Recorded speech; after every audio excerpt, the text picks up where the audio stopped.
Ilmastonmuutos on yksi aikamme suurimmista haasteista.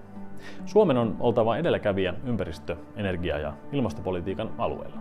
Päämääränä on oltava korkea omavaraisuusaste, turvattu kilpailukykyinen energiansaanti yrityselämälle ja aktiivinen eurooppalainen sekä kansainvälinen ympäristö- ja energiayhteistyö.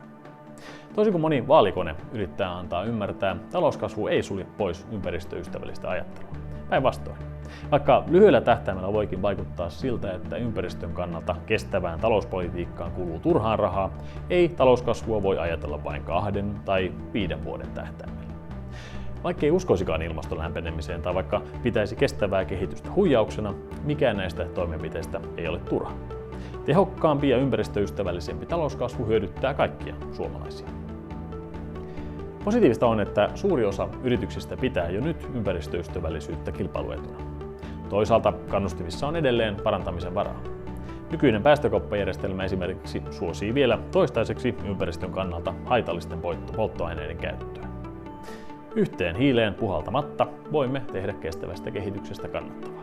Anna siis äänesi numerolle 212.